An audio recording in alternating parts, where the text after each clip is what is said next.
В маленьком домике на краю леса жила семилетняя Мария. Ее мир всегда был наполнен тишиной, которая стала неотъемлемой частью ее жизни с самого рождения. Она родилась глухой и никогда не слышала звуков, которые многие люди воспринимают как привычные и повседневные. Однако даже в этом молчании Мария была никогда не одинока. Ее восприятие окружающего мира было поистине уникальным. Она воспринимала все вокруг через текстуры, различные запахи и яркие цвета. Каждый объект, каждая деталь и даже каждый миг стали для нее частью сложной картины и тончайших ощущений, создающих ее собственную реальность, насыщенную нестандартными переживаниями и взглядами. В этот мир Мария вошла словно в нескончаемую цветную реку, и ей было комфортно и уютно, ведь, несмотря на недоступность звуков, она каждый день находила в них радость. Однажды, в жаркий июльский день, Мария сидела на крыльце своего дома, увлеченно рисуя в старом альбоме. В ее руках лежал этот давно потертый и потрепанный временем альбом, на страницах которого находилось множество ее образов. Деревья, дремучие леса, удивительные существа, которых она создавала своей фантазией. Ее линии рисовали волшебные истории и образы, которые в ее воображении словно оживали, уползая на белоснежные страницы. Однако вдруг ее вниманием завладела ослепительная бабочка, парящая около ее ног. Эта бабочка казалась такой магической, словно была соткана из самого ночного неба, по которому еле-еле пробивались первые лучи света. Каждый ее цвет переливался удивительными оттенками, словно сама природа пыталась сказать ей что-то важное. Не желая упустить момент, Мария встала и побежала за этой бабочкой вглубь леса, забыв обо всем окружающем. Лес всегда манил ее своими тайнами и секретами, которые только мечтала разгадать. Вдохновленная магией бабочки, Мария не заметила, как быстро сжатие света и тени создал новый мир, наполненный загадками. С каждым мгновением, погружаясь в гущу леса, она теряла ощущение времени и пространства, и лес становился все более густым и незнакомым. Вскоре, поняв, что она заблудилась, Мария оглянулась. Ни мамы, ни папы, ни чертежей знакомых тропинок не осталось.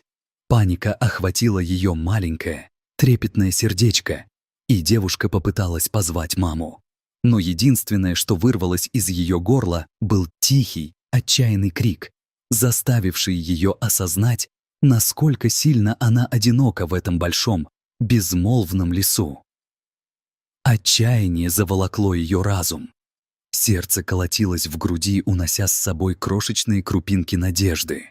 Мария разозлилась на свое бессилие и, бросившись в отчаянный бег по извивающимся тропинкам, вскоре оказалась в безысходной ситуации. Наевшись страха и истощенная, она упала на землю, словно кукла, потерявшая свою нить. Ее маленькое тело искало укрытие. И, наконец, наткнулась на темное земляное дупло у подножия огромного дерева. И тут ее охватило чувство безысходности и боли. Она свернулась клубком и прислонилась к холодной, сырой земле, истощенная невидимыми усилиями, и ее сердечко громко колотилось в ожидании спасения. В это время мир ее матери Марии разрушался на глазах.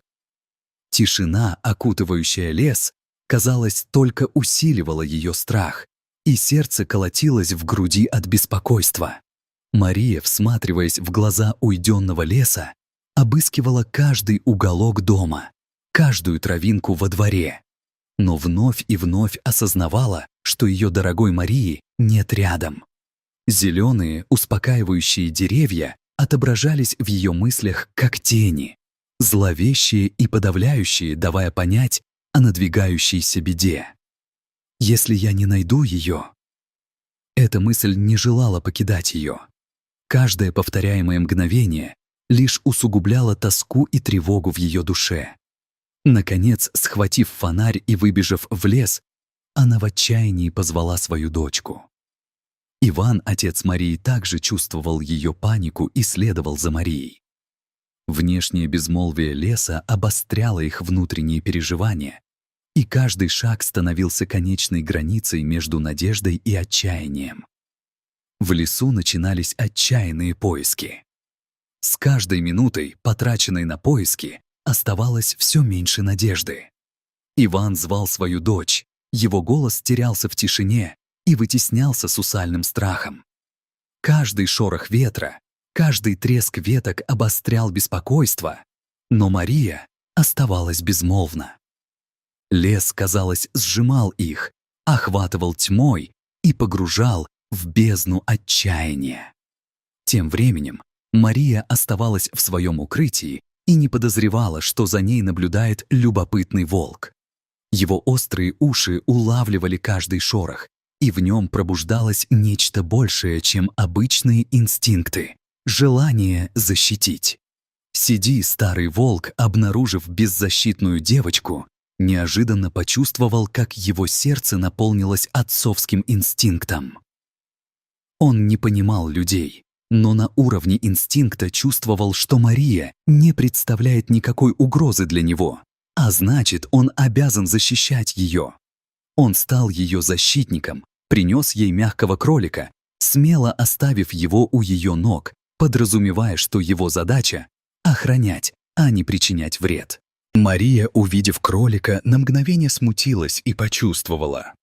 Это был ее первый опыт взаимодействия с диким существом, и, хотя ранее она ощущала некий внутренний страх, теперь в ней зарождалось ощущение другого, более тонкого чувства, обостренного интереса к тому, что этот волк мог рассказать. Она некоторое время внимательно наблюдала за волком с простым, но глубоким вниманием, сама того не ведая, как это уединило их. Его глаза, полные древней мудрости, казались ей загадочными и умными.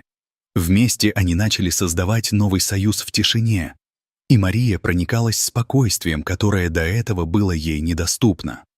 По мере того, как Мария и волк продолжали бесконечное молчаливое путешествие в лесу, между ними возникала все более глубокая связь, основанная на уважении и доверии. Она поняла, что с ним ей не страшно. Вскоре они наткнулись на красивую солнечную поляну, полную сочной земляники. И Мария, радуясь, принялась срывать ягоды, испытывая счастье и умиротворение. Ее лицо светилось радостью, как никогда прежде, и в такие моменты она ощутила, что с Седи ее жизнь полна загадочных находок и открытий. Волк же, наблюдая за ее еством, часто впитывал в себя древнюю грусть, в какой-то мере осознавая суровые условия жизни. Оба ощущали, что их отношения становятся чем-то большим, чем просто взаимодействие между существами. Это был акт глубокого единения.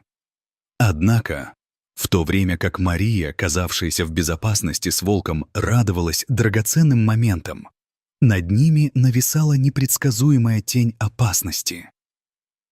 Внезапно в лесу, как будто вышел на охоту, показался огромный медведь, внушающий страх всем своим величием. Его шкуры, словно бы обостренные конфликты и инстинкты, навевали ужас, и даже самый смелый из животных не мог не испытывать страха перед таким противником. Но Седи, несмотря на свои меньшие размеры и юношескую незрелость, инстинктивно встал на защиту Марии. В его зеленых глазах загорелся огонь храбрости. Он понимал, что этот момент стал для него решающим, и, воссоединяясь с ней, искал в себе силы, необходимые для защиты. Схватка разразилась. Медведь яростно рычал, а лес наполнился отголосками страха. Однако Седи знал, что обязан сделать все возможное, чтобы защитить свою маленькую подругу. Со всей свирепостью, на которую он был способен, волк бросился вперед, продемонстрировав невероятную храбрость и самопожертвование. Бой был мучительным и полным боли. Медведь атаковал, а волк мужественно выстраивал свои силы. Мария, всматриваясь в ужас, ощутила это. Ее защитник дрался за нее, И в этом страхе она поняла, что должна быть смелой, как он. Инстинктивно наблюдая за этой страшной сценой, она почувствовала, как их полное единение создает невидимые ниточки, связывающие их судьбы навеки. Наконец, несмотря на всю его отвагу, Седи все же был сильно ранен в конечной схватке. На его груди блестела кровь, а в глазах читалась боль. Однако, в конце концов, он смог отвлечь медведя и спасти Марию, выполнив свою священную задачу защитника. В результате этого волшебного акта самоотверженности его тело, истощившись, упало на землю, и в то мгновение он понял, что сделал то, о чем всегда мечтал, и вдохнул свой последний вздох. Это было мгновение, когда мир отошел на шаг назад, позволяя их отношениям окончательно установить связь между двумя существами, которые, несмотря на их различия, поняли друг друга на глубоком уровне. Когда жители деревни нашли Мария, завернутую в листву и лежащую рядом с павшим волком, вся деревня погрузилась в шок и печаль.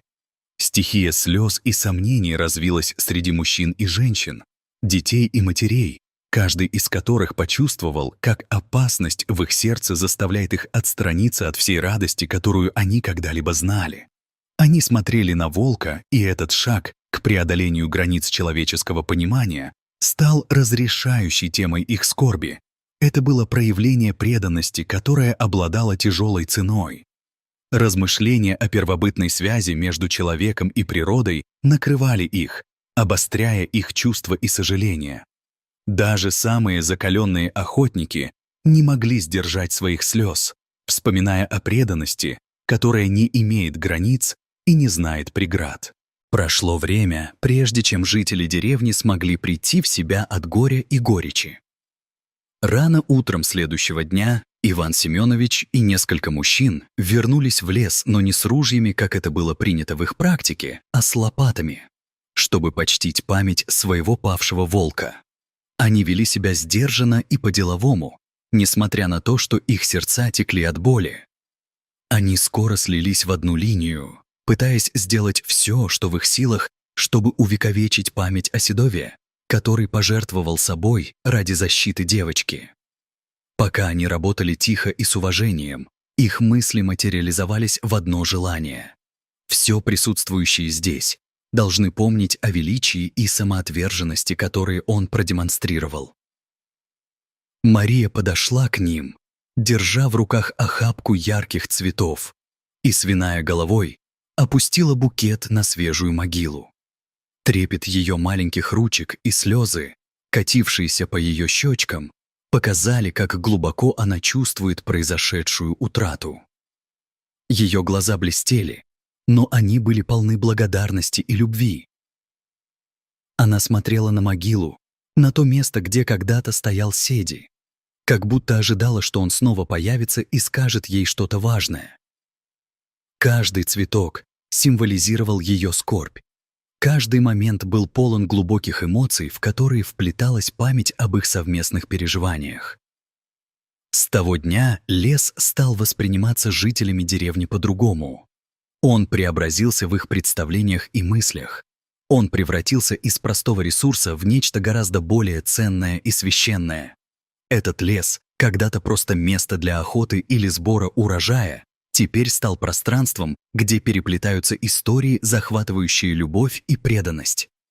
Каждый живущий в этом лесу стал не только элементом экосистемы. Он стал носителем историй, которые были важны для людей. Мария продолжала рисовать свою жизнь, и в ее искусстве запечатлевались моменты, наполненные ясностью и покоем, о том, как она жила с волком. Это привело ее к пониманию, что каждый момент в лесу — это не просто мгновение, а урок о жизни. Каждый вечер, когда она сидела на крыльце своего дома, Мария смотрела на лес с благодарным сердцем. Ее душа наполнялась новыми рассветами. Тишина снова окутывала ее, но теперь она уже не была пугающей, а стала тихой и насыщенной нежностью и уважением к миру, в котором она жила. Лес стал для нее не темным лабиринтом. а безопасным пространством, покрытым волшебными бутонами дружбы и любви. Тишина не означала одиночество. Она явилась любви, соединяющей сердца, делая их сильнее и смелее даже перед лицом самых больших страхов.